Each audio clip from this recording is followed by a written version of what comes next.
आदरणीय मेरे प्रिय दोस्तों और भक्तों, क्या आप जानते हैं कि युधिष्ठिर युवराज कैसे बने? आइए मैं आपको बताता हूँ।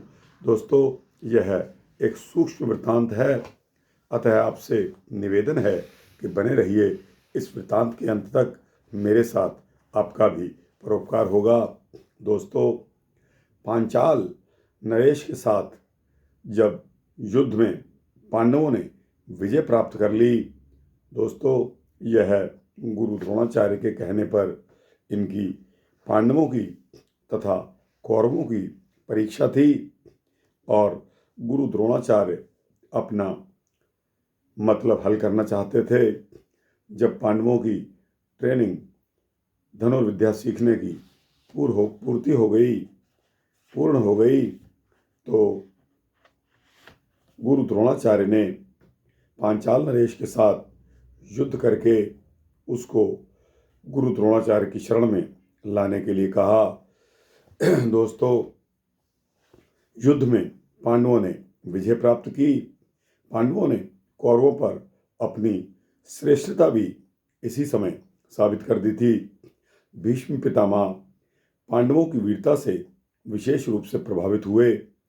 पांडव शिष्टता, नम्रता, सदाचार और वीरता आदि विशेष गुणों के कारण हस्तिनापुर की प्रजा में भी काफ़ी लोकप्रिय हो गए थे।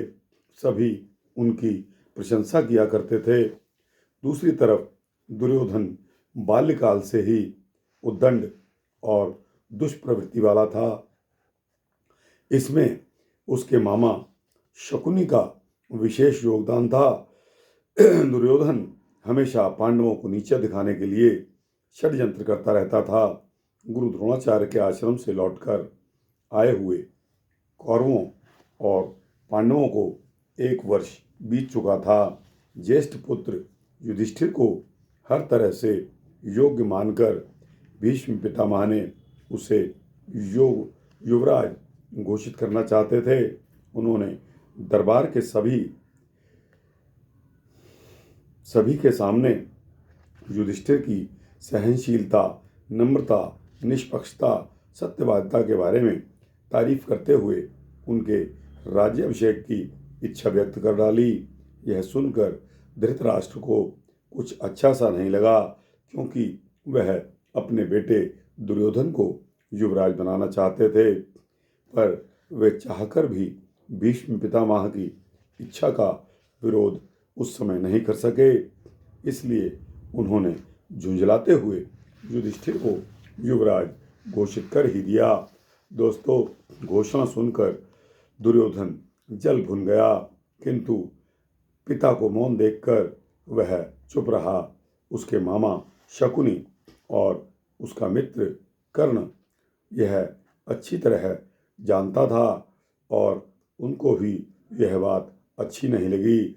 वे चाहते थे कि पांडव न केवल हस्तिनापुर के राज सिंहासन से ही, वरना पूरे के पूरे हस्तिनापुर से कहीं दूर चले जाएं, ताकि दुर्योधन राजा बन सके।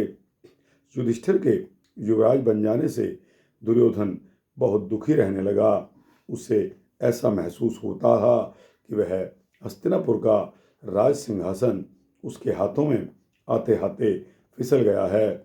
उसके पिता धृतराष्ट्र भी इसी बात से दुखी रहते थे, परंतु प्रत्यक्षतः वह खुश होने और पांडवों से हमदर्दी जताने का नाटक करते थे।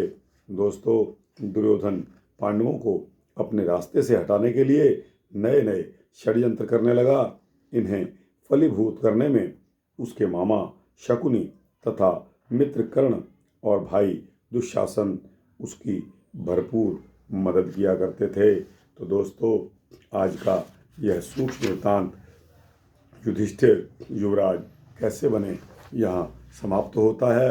आपको अच्छा लगा हो तो दोस्तों इसको लाइक और शेयर करते हुए अपने दोस्तों, भक्तों, मित्रों, जिज्ञासुओं को अवश्य भेजना।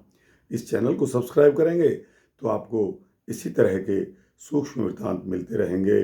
जय श्री राधे, जय श्री कृष्ण।